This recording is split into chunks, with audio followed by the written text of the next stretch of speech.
Good morning. Oh, man, a lot of familiar faces out there. Looks like we have some repeat buyers, which I always like to see. For those who I don't know, my name is Jeremy Seidman. I am a Sloan alum, co-chair of today's event, now for the 12th year in a row, and just take a lot of pride in welcoming over 500 of you knuckleheads to this CFO conference. Really bringing together the thought leadership of MIT. So thank you all for getting up early and coming here today. So just show of hands, I like to do this. So how many of you attended last year or any other conference that we've had? I like it. And how many of you are here for the first time ever?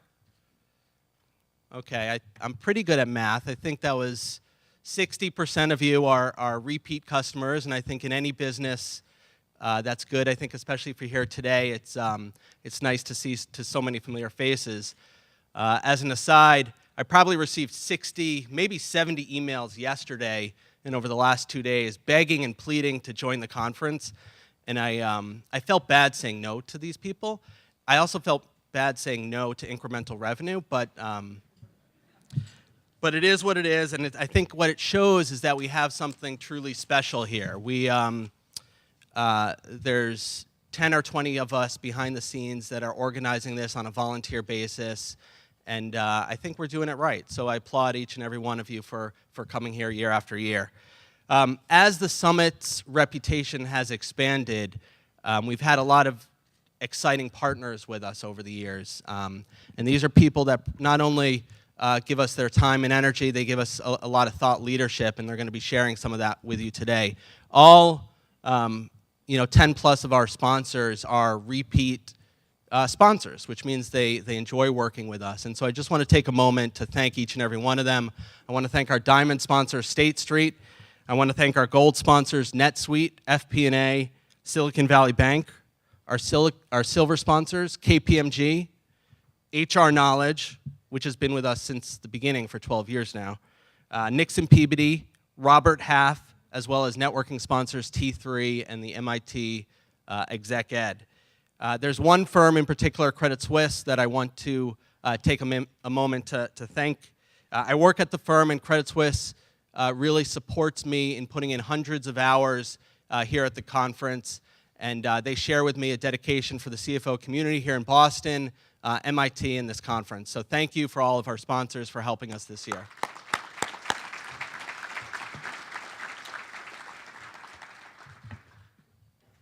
So up there on the slide, it shows our theme, and you'll see it in the program guide. So it's the Future Forward CFO. And so contrary to belief that that was not conjured up by Jack and I watching a bunch of Star Trek films and hanging out with MIT nerds, it's really an apt metaphor for the CFO of today. In preparation for today, I did what everyone does when they don't know the answer. They go to the internet. And so I typed in, what does a chief financial officer do? And so the first one down on Google, and I quote, this is the first one down, so I'm not making it up. Quote, if you asked any company's CFO this question, you would probably be in for a 3-hour conversation. End quote. Wow, 3 hours. Guys, I know some of you are long-winded, but that's crazy. So it then goes on to say the core responsibilities can be summarized in 3 major areas. 1, controllership duties. 2, treasury. And 3, economic strategy and forecast. So it's this third responsibility which we're going to spend some time focusing in on today that really delves into this future-forward CFO. At our first conference back in 2003, we focused in on the financial statements. They were, and I'll argue they'll continue to be paramount to the CFO's job. But what we think about 12 years later and 12 years from now, it's a little bit different. It's about making it happen rather than reporting what happened. And that's this context of the CFO being future forward. As has been with the case with several prior summits, we take an opportunity to dig into the research at MIT. And at the risk of oversimplification, this research asked over 100 CFOs over the past year a series of questions. And what it found was that the CFO needed to be engaged with the decisions at the executive management level. And it was outside of that finance silo. So this doesn't mean that the CFO needs to be the expert in customers or expert in competition, but what it means is that the CFO needs to frame that conversation for our peers in the C-suite. And the most fascinating aspect of this research, what it showed, is that the biggest gap in our skill set, in the CFO skill set, was that forward-looking stuff. When it came to the traditional role of finance, the financial reporting, the statements, the monitoring, the measuring, you all felt that that was very important, but also that you were very strong at it, you were good at it. When it came to that forward-looking information, you said, this is important, however, we need to talk about it more, we need to learn a little bit more. And this is what culminated in today. And so we have a series of breakout panels. We have some amazing keynotes coming in today, and they're going to delve into M&A and data and analytics and human capital, and they're going to talk about how that's going to be different going forward. And I'm particularly excited about our afternoon keynote. So we're having Professor Nicholas Negroponte, who is not a CFO. He's an entrepreneur, and he's an innovator. He's started hundreds of companies out of the MIT Media Lab. He's been on the faculty of MIT since 1966, which is before some of us were even born, me included. And so it's going to be interesting where we're going to take this a different lens to it in the afternoon, and particularly with our morning keynote as well. So I want to take a moment to introduce Hal Gregersen. So Hal is an executive director at the MIT Leadership Center. He is a senior lecturer of Sloan. He's taught at a bunch of schools, Tuck and INSEAD, and very interestingly, he's a co-author with Harvard's Clayton Christensen on The Innovator's Dilemma, and he's one of the preeminent thinkers on how to be an innovator. And so what I always like to do is find what type of dirt can I find on Hal that's not in his bio. So I went to the internet again, I Googled. There's no embarrassing photos or stories that I could find, so hopefully he'll tell me one at cocktail hour later. But one of the more interesting aspects of Hal, and why we're having him coming up here today to talk about it, is how he views the role of innovation and how he views the forward future CFO. And he views it through this, a power of asking questions. And in his research, he's going to show and talk to you today about how the most serious mistakes that the CFO makes is asking the wrong question. So don't be that Ken Goldman or folks today who is going to ask the wrong question. I love you, man. So knowing my audience, I called Hal this week, and I started to ask him a bunch of questions. Right questions, wrong questions. Where do you live? What color is your hair? Who will win an arm wrestling match between Jack McCullough and Jeremy Seidman? And he didn't have those answers, but what he did is he started to describe what he calls the 4x24 project, and how everyone, including all the CFOs here today, should spend just 4 minutes every day asking themselves questions. 4 minutes every day asking themselves questions. So who's good with numbers? 4 minutes times 365 days is pretty good, which equals 1 day. So 1 day of asking questions every year. And so I tried to explain to my mom that she was limited to only 4 questions of asking about how the grandchildren are, and she told me that Hal is wrong, that it has to be greater than 4 minutes. So, so Hal, you're going to get a call from Mrs. Seidman later this afternoon. But what I want each of you today is you each have a pad of paper in front of you. Is take 4 minutes today where you can really ask questions and write them down and explore your job and your businesses from different angles.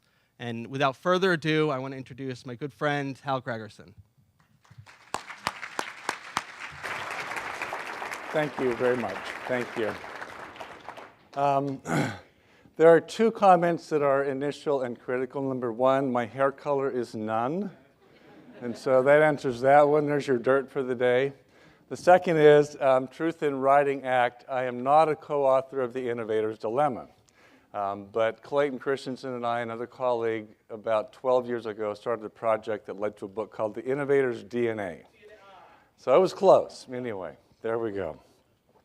I am delighted to be with you today. I think CFOs have a very pivotal impact on the future of not only their companies, but frankly, I honestly believe the world. I don't think that's overstating it. You make profound differences in the direction that people and companies go. The other day I was wandering through the entryway of the Sloan building. I noticed this quote by Alfred Sloan, and I ended up taking a picture of it. And it says, "The school will never be finished. Nothing is finished in a world that is moving so rapidly forward." And that's the world we live in. And then I walked out of the building, and the next building to us was actually unfinished. They're in the midst of construction and trying to do some great things there. I joined MIT about 8 months ago from INSEAD, and what I discovered in the past 8 months is that I honestly believe part of the magic of MIT is we ask better questions. And there are lots of reasons for that, and I'm going to share a bit of how that happens as we go through this morning. So, one of the questions that I care deeply about is what is surprising in the world around me? You're here today. I hope you can walk out those doors with at least one interesting surprise. I never thought of the world that way. When I wandered the world from a long time ago, I fell in love with pictures, and I take pictures everywhere. So recently I was in Bali and noticed this light sitting on the beach where the sand crabs had been rolling little balls of sand around. I thought that's kind of surprising and interesting. When we were living in Paris, we were wandering through the antique markets one day. I noticed this big pink plastic car pasted up on the top of a building. And I thought that's kind of interesting as well. And this love affair I have with photography ended up earlier this fall in September, leading to me collaborating with a man named Sam Abel, who's a National Geographic photographer for about 30 years. And we did a workshop where leaders were learning how to be more innovative through photography. So by the way we take pictures, how could I be better as a CFO, for example? And to be very honest with you, it was life-changing for me as well as for them. And I ended up talking with the deans about this last week, in fact, and we decided MIT Sloan School is going to sponsor this workshop next year, and we're going to run 2 of them here in Boston. Now, the reason I'm sharing this is the following. If I had been born in 1886, the probability that I, Hal Gregerson, could do something like that is close to 0. Here's why. In 1886, photography was for professionals only. They had big cameras. It was a complex process. It was expensive. If you or I wanted the picture taken, we would go to those professionals and get it done. And at some later point, we'd get the image back. George Eastman lived at that point in time. He'd worked in the film plate industry. He was going on vacation with his family. Can you imagine buying that massive set of equipment and taking it on vacation in 1886? A few days before the vacation, his family gets sick. And so they don't go. And he's sitting there in his front room wondering about this issue of how can people like me really take stuff like this on vacation? And then he works it. And he works it for about 14 years until he ends up developing the Brownie box camera, which was the first camera to have a roll of film inside of it that was sold to the masses. It transformed a complex, expensive process that few people had access to a simple, inexpensive process that millions and ultimately billions had access to. In my colleague Clayton Christensen's terms, this was a disruptive innovation. These are the ideas that generate the greatest value in any economic system. They're the ones that we're going after. They're the gold mines of the future. They create growth in ways that no other idea can. Now let's go back to the Kodak story. 1947, my mother had been working with the Red Cross during World War II. She, after the war, traveled through Paris, had her picture taken on the steps of the Saint Madeleine Church in downtown Paris. The camera was a Kodak number 3. It was a slightly revised version of the Kodak #1 Brownie camera, which means Kodak had engaged in sustaining innovations, things that make things a little bit better, more attractive to the customers out there. Fast forward again, 1963. Fujifilm had been operating heavily in Japan where it started. That's the year they entered the United States, and they changed the face of the competitive terrain for Kodak because they sold film cheaper than Kodak did. The instant response on Kodak's part was, there's no way they could make film this cheap. And they went to the government and filed lawsuits that they were getting subsidized. 40 years later, lots of litigation. The consistent verdict was, no, Kodak, they did not make film cheaper. They did not get subsidized by the government. They simply made film cheaper. So then Kodak had to double down and focus on efficiency in order to compete with this Fujifilm coming into their space. Now, here's the word of warning for what it's worth. Whenever individuals, teams, business units, businesses, or even countries for that matter, turn their focus solely on efficiency innovations, it usually marks the beginning of the end.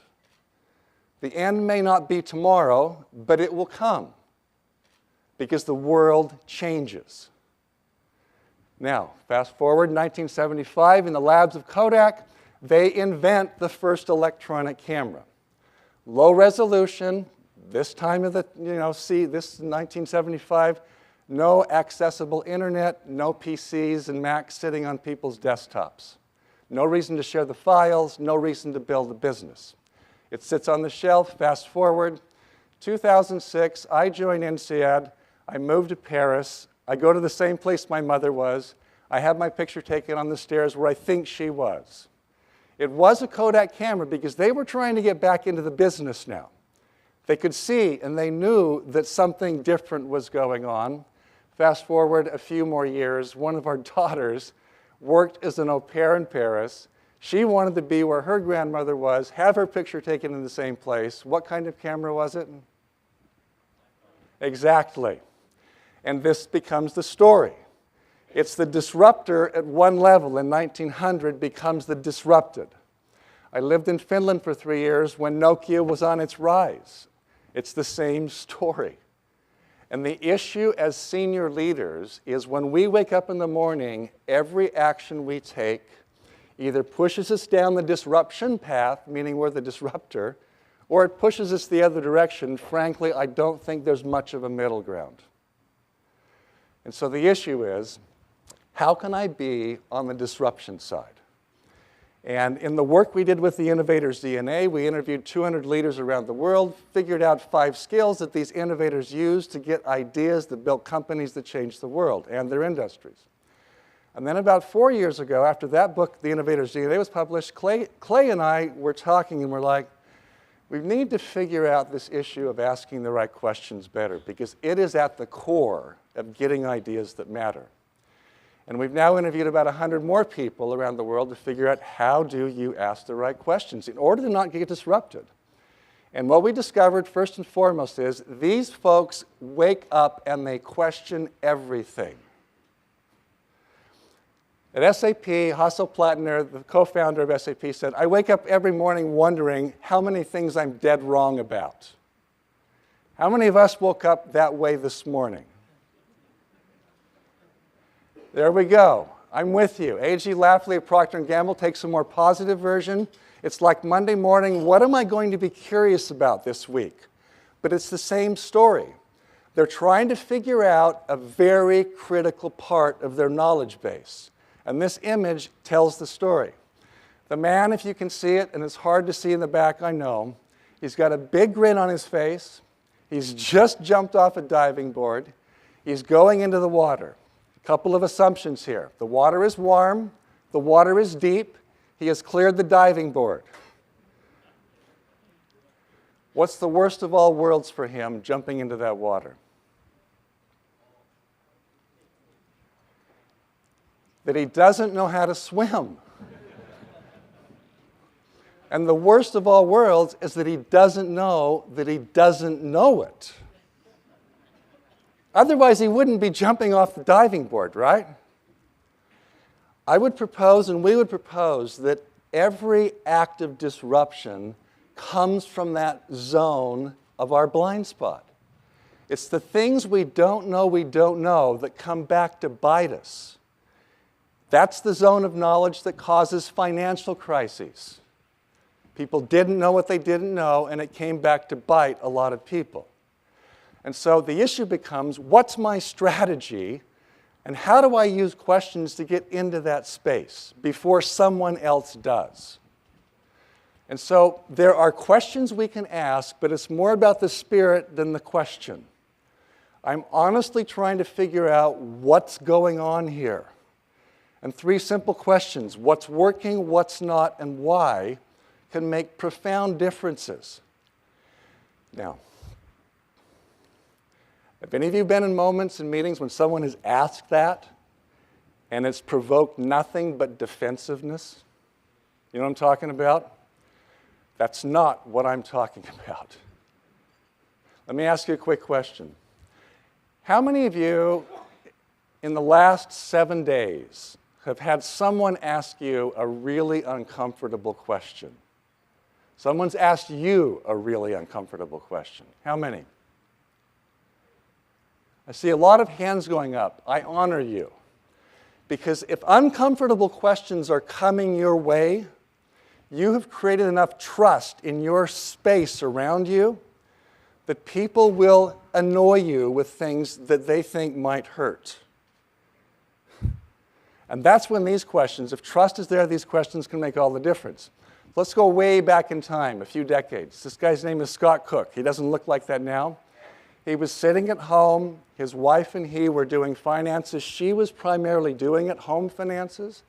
This was before this was early 1980s, IBM PCs, you know, dumb little screens, that kind of stuff. She had a computer program that helped her do it, but it wasn't useful. She did it with pen and pencil, didn't help either. And he's seeing her frustration. He's noticing her frustration. And then he happens to go to the Apple Labs where they're making the Apple Lisa computer, where it's the first what you see is what you get screen. He makes then the connection with the observation in the lab with the frustration of his wife. And he says, what if we created a computer software program that solved her issue? And you know the story, it becomes Intuit. It's got, you know, Quicken and QuickBooks, incredibly successful. 30 years later, then Scott Cook comes back because Intuit made its mark by being easy to use, but other competitors came into their world. And over time, their programs were just as easy to use as Intuit's were. So Scott comes back, re-engages, gets their innovation going again, but they're in a battle now that I just discovered earlier this year. Has anyone heard of Xero? I see a hand in the back, a couple in the front. It's a New Zealand company that we discovered early this year. Every year we do an innovation premium list of the world's most innovative companies based upon premium shareholders pay for their stocks.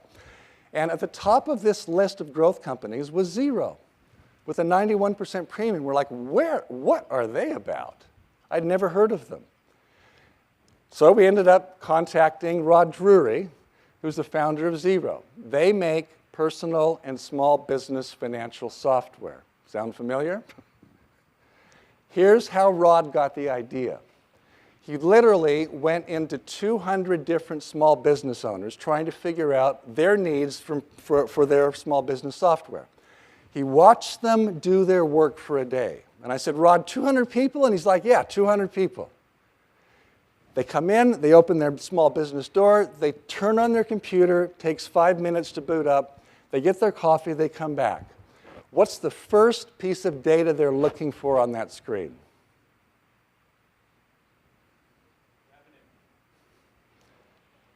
Wasn't revenue.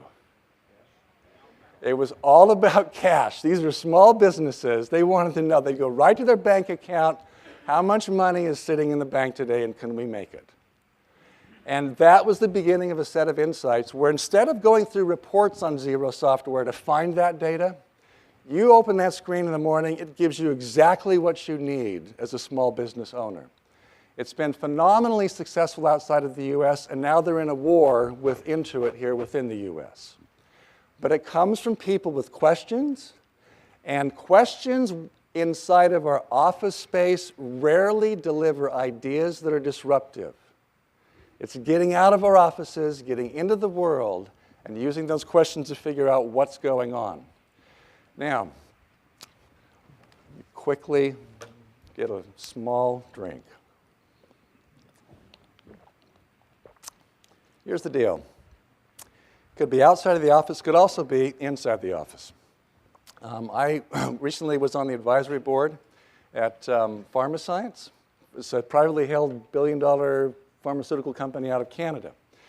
You know, when you have a typical board meeting, the business units bring their strategic plans and performance, and they deliver it, and they have their PowerPoints, and you go through it, and you ask some questions, and that's the end of it.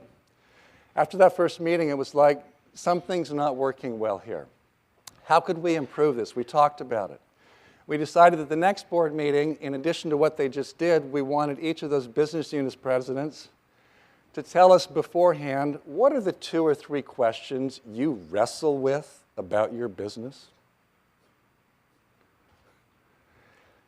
And they shared those with us before the next board meeting. We thought about them, they thought about them, and if it weren't a trust-based situation, that would have blown up. But they were willing to come into that space, and it completely transformed the nature of the discussions and changed the direction of where they were going. So the issue is what's working, what's not, and why, and probing makes all the difference. Now, if there's one question I would suggest you pay attention to, sitting in here, what is surprising? When you go out and do your work away from this place, every day ask yourself, what is surprising? What was surprising? And if there's no surprises during the course of a day, I haven't been paying attention to the world. I've not been engaged, and that's the key to asking the right questions. Now, if we don't look for surprises actively, surprises come looking for us. And here's a great video that illustrates this process. You turn the sound up?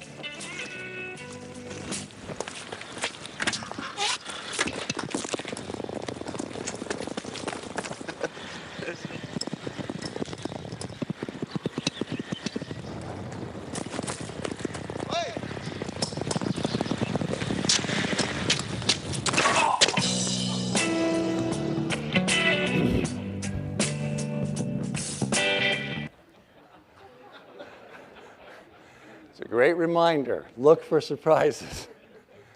You know, they just had the Global Drucker Forum in Vienna, and I honor Peter Drucker. He was a brilliant thinker about leadership and management. I love this quote by him: the important and difficult job is never to find the right answers. It's to find the right questions. And then he said there's few things that are as useless, if not dangerous, as the right answer to the wrong question. If there's anything a CFO can do, from my perspective, this is the work. Because asking the right questions are like keys that open doors. Now, how many of you have a problem? Let's put personal problems aside. How many of you have a problem that you're really wrestling with, you're trying to get an answer to at work? You don't have a solution.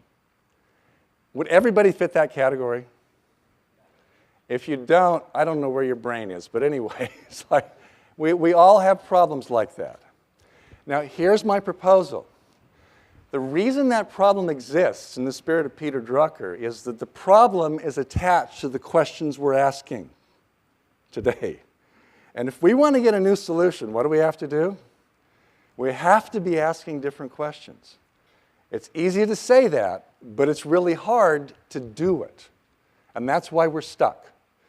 And so, have you ever been in those meetings when you're wrestling with one of those difficult, vexing problems, and you've wrestled at it for hours and perhaps several meetings, and you're still stuck? If you're in that moment, here's what I suggest you do, is you do a process. It's a methodology that is different than probably what you've ever done before. We call it catalytic questioning. And it's essentially, you've got a problem, and imagine brainstorming nothing but questions about the problem. Has anybody ever done that? Did it make a difference in you seeing the problem in a different way? I can see your head going, yep. So here's what it is. It's like, okay, we're sitting there, get a flip chart, get away from the table, get a whiteboard, ask nothing but questions. And if you've got a serious problem, I'd do 75 questions, frankly. I'd really work at this. Number them, write them down.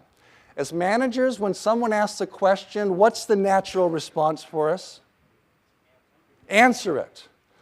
What I want you to do if you use this methodology is do not do that. Because any answer that comes instantly to these questions is the wrong answer. Almost always. We already know it. We're looking for the right question. So no answers. The other piece is, I might say right now, any questions? And then someone in the back raises their hand, they stand up, and then they talk for 15 minutes before they ask their question. You know those situations? Don't do that either. No answers, no preambles, just the question. Drop them, drop them, drop them. The whole point here is we're searching for the right question. One that's surprising, one that's uncomfortable, one that might cause us to get some better data here. So we're going to try it. This is a problem that I encounter in a lot of senior executives' worlds. And it is the problem of I just don't have the time to discover and deliver disruptive ideas. It's the future-forward CFO dilemma of I just don't have time for this.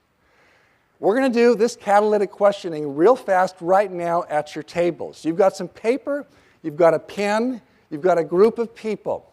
One person is the scribe. One list, one person. I'm going to give you 4 minutes to ask as many questions as you possibly can about this issue. It's like, why does this problem exist? What's the potential solution? If you're doing your job well, in other words, no answers are percolating at your table, no preambles are percolating the questions, you're just asking questions. Your table will get at least 20 questions in the next 4 minutes, at least. If you're a lot fewer than that, you're talking too much. You're avoiding the issue. Don't do that. Let's see which table can get the most questions in 4 minutes about this issue. Ready? Go. Give it a run.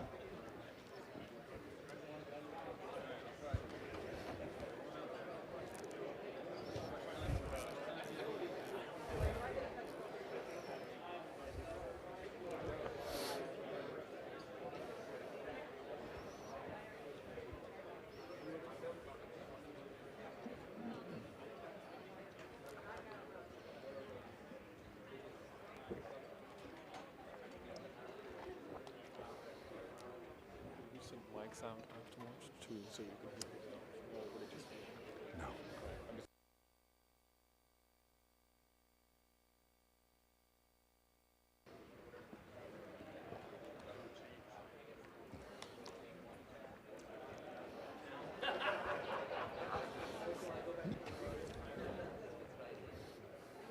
Good.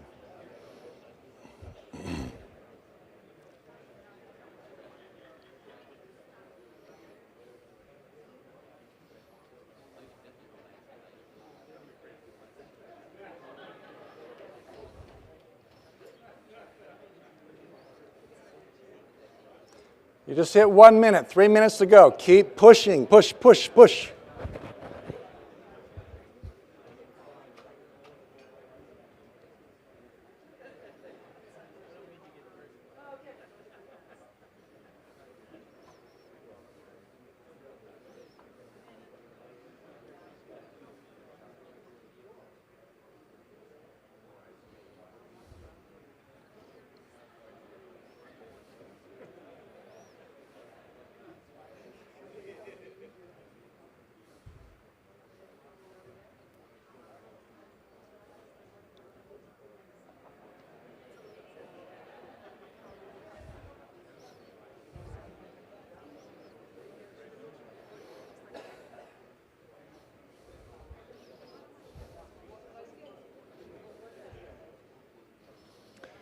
You're now at 2 minutes. You should have at least 10 questions. Keep pushing. Go, go, go, go, go.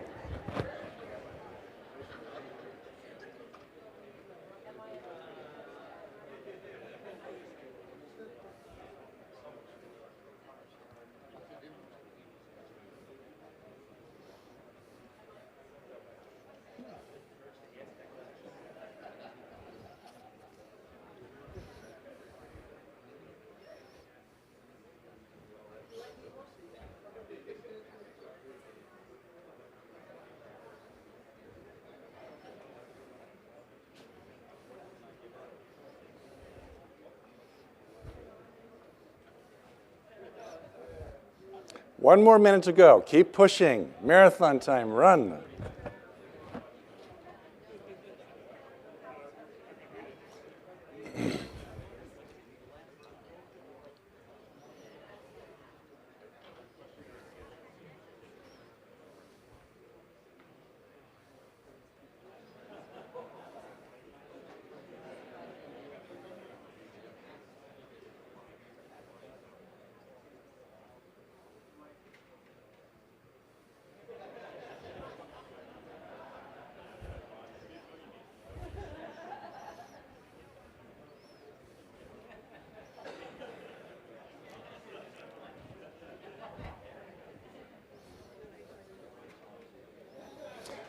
Okay, well done, well done.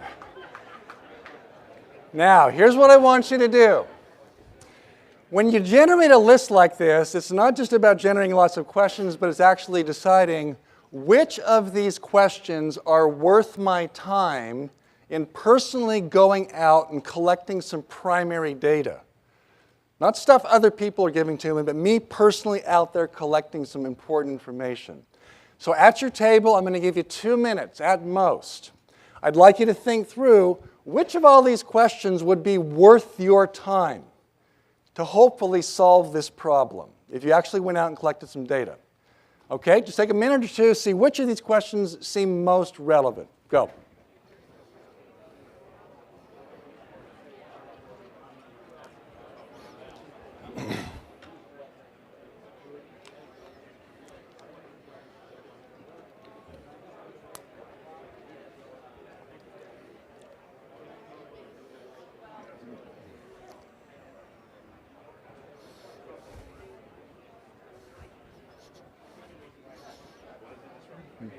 We're good.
Okay, I'm going to pull you back.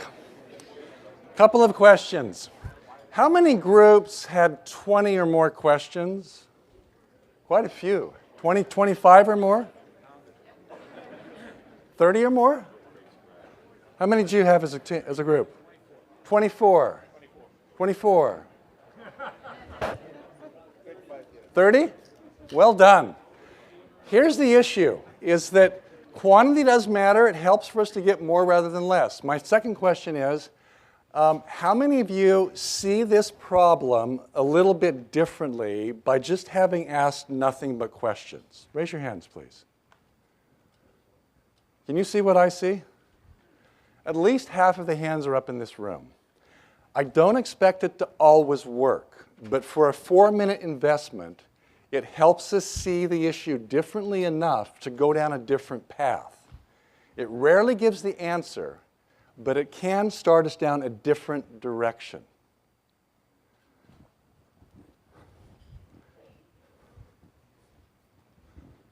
I'm going to tell a couple of stories. Before I get to them, let me tell a couple of pieces. This process you just went through, 4 minutes, I do on a regular basis. I do it with professional issues. For example, a year or so ago, I was moderating a panel at the World Economic Forum Davos meeting. And I couldn't quite get it figured out, and the night before I did what you just did about the questions I needed to ask moderating that panel the next day. I had about 20 questions, woke up the next morning, looked through them, 4 or 5 popped out as really key, and it worked pretty well. And all I'm suggesting is, whenever you're stuck, grab somebody and spend 4 minutes doing nothing but what I just said. B. Perez, the far right, the far left on your left, woman, she's the Chief Sustainability Officer at Coca-Cola. A few weeks ago, I was in Atlanta visiting with her, and B was telling me about a strategic issue she was wrestling with. Another person from Coca-Cola was there sitting at the same table with her, and I said, B, do you have 4 minutes? She's like, yeah, let me explain to you what we might do right now with our time. And I explained it, and she said, let's try it. She was a little bit suspicious, but she was willing to try it. And we literally, sitting there, spent 4 minutes generating nothing but questions about the issue, and it ended up changing her perspective on the problem. The other 2 folks, the guy in the middle, Ahmed Bozer, he's the president of Coca-Cola International. He runs everything for Coke except for the United States. He's Turkish by origin and knows the world, lives in the world, travels the world. One of his teams, strategic level, was wrestling with something. We pulled 30 of them together. We put them in a room, gave them 5 flip charts for different groups of 5 or 6 people, framed the issue, said go at it. 100+ questions for each of those teams. And at the end of that, it changed the way they were looking at the issue and gave them some marching orders for what to do next. The woman on the right, Suri Eberle, Global Human Resources Officer, Global People Officer for Coca-Cola. She had her strategic issue. We met in Tokyo, Japan earlier this year and actually did the same thing with her team. And all I'm suggesting is, whether it be 4 minutes fast like we just did, or the longer version like they did with 75 to 100 questions per issue, it's a mechanism for finding the right question that can be powerful. So, my fundamental question here is, does your company develop question-centric leaders? A few years ago, I met the CEO of Lonely Planet, the travel book guide company, and he said, my whole career, I'd been promoted as an answer-centric leader. I got hired because I was technically good at giving the right answers, and I got promoted for that reason. But when I became the CEO, he said, I quickly realized being an answer-centric leader won't cut it. And it was not an easy transition to create this space around me where I asked uncomfortable questions, others did that to me, but it was critical for me to see things I didn't know, to be able to do something about it before someone else did. Ed Catmull, co-founder of Pixar, is a question-centric leader. He just wanders the world figuring out, what question do I need to ask in order for us at Pixar to do cutting-edge work that no one else does with computer-animated films? He's a scientist by training. He uses that scientific method with his questioning process. And frankly, he creates processes and resources and priorities in his company that makes it possible for not just Ed Catmull at the top, but for anyone to ask questions that cause them to be awkward and uncomfortable. They have a thing called the Brain Trust, where people come and they're trying to solve issues about movies they're making. They get in that room. They are expected to bring feedback, positive and negative, very focused on the issue. They are expected to give brutally honest feedback without being brutal. That's the trick. And if they are brutal about it, they're not going to last very long. And if they don't give feedback that makes people uncomfortable, they won't last very long either. That's the magic in what they do. And it's intriguing. You might say, well, Pixar's this little company, but they've done the same thing now with Disney Animation in the midst of a big company. It's not impossible, but it starts with you. So I'll come back to that question, if people aren't asking me uncomfortable questions, what do? I start looking at me and how can I create a more trust-filled space so that they start coming at me with the tough stuff.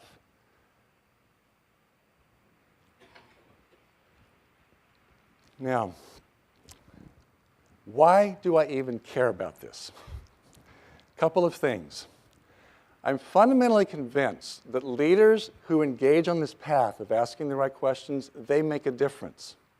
They're the ones who ask the stuff that no one else asks. They're the Mark Benioffs of the world, who's frustrated at the prior enterprise-level software company he was working at about their ability to service and deliver to mid and small businesses with enterprise software. He scours the world, he does his work, he collects the data, he asks questions, and then he gets the aha after years of work, which is, what if we sold software, enterprise software, like Amazon sells books? And when he first thought that, you probably are one of those sitting in the room, people laughed. They thought he was an idiot. Am I right? At the beginning? He had to push it and push it and push it. And I'll never forget talking with Mark one day, and Mark's about my height, bigger than I am, a big sort of guy. And I said, Mark, what helps you to ask the right questions? And he looked me right in the eye, and he said one word. He said, listen. And then he was silent. And what was he doing? He was seeing how I listen. He was seeing if it was more than my ears. He was seeing if I was 100% there, present. Was I engaged in the conversation? When that happens, the right questions surface. Great leaders do not go around the world with a list of questions in their pockets. They go around the world creating situations where uncomfortable information comes their way, they don't run from it, and the right question surfaces to change the world. Kids, what do? They ask questions. They're phenomenal at doing this. The average preschooler asks thousands of questions a day. Now, I have some tragic news, folks, and it's about the kids growing up not only in the United States but around the world. They go to school. And in most schools, those questions get crushed. The data from 5 or 6 studies are the following.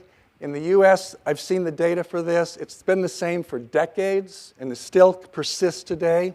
The average kid sitting in a 1-hour class during a 1-month period asks 1 question per month about the content of the class. The average teacher asks 50 to 100 questions per hour. They're machine guns with questions. And if you're the student, when the teacher asks you the question, you've got 1 second to answer the first question on average. And if you don't respond, I'll follow up as a teacher with a second question. And then I'll give you a half of a second to tell me the answer. What do kids learn growing up? Answers matter. And fast answers matter best. And in the world going forward, in the world that we live in, that's absolutely the wrong answer. One of the greatest gifts we can give to these kids is the capacity to ask the right questions, to keep their questioning alive. And that's why the 424 Project is so important to me, because we as adults set the example. We do that. And it's interesting to see what some parents do that we've interviewed around this. One is one of the senior people at Twitter. He was talking about his family, and he said, we regularly buy long, 6-7 book series of books to read with our 2 young daughters. I'm like, why do you do that? Like Little House on the Prairie series books. He said, here's why. Because a series of books, when you're going through the life of a person, it's got ups and downs, tragedies and great epiphanies. And he said that those difficult moments in those long books cause our children to ask questions. And then we have conversations that matter. It's an interesting way of approaching it. So you might want to consider, in addition to asking your kids or grandkids or your neighbor's kids, what did you learn today at school? You might want to ask them, what questions did you ask today at school? And you might want to follow up with, which questions didn't you ask, but you still really need the answers to? And it might be about their social issues, not their homework. You know, kids around the world need this. I was in China watching this grandfather play with his granddaughter. They were dancing, they were having fun, they were exploring the world, and I was taking pictures as they were doing this, and as I watched him, I could see in his face, he loved that granddaughter deeply. And he was allowing her the space to be who she was and to become what she might become. This picture is an image of one of our 6 grandchildren. Her name is Stella, and I'll never forget standing there with the wide-angle lens looking down at Stella, taking this picture you're seeing. And I was just snapping as a photographer, and it wasn't until I looked at the image on the screen that I realized how intently she was looking at me and watching. And that's my final point to all of us. Whether it's at home or at work, and especially as CFOs, people are watching. The things you do, the questions you ask make all the difference. So my suggestion is ask them well. And I wish you the best as you do that. Thank you. Thank you. Thank you.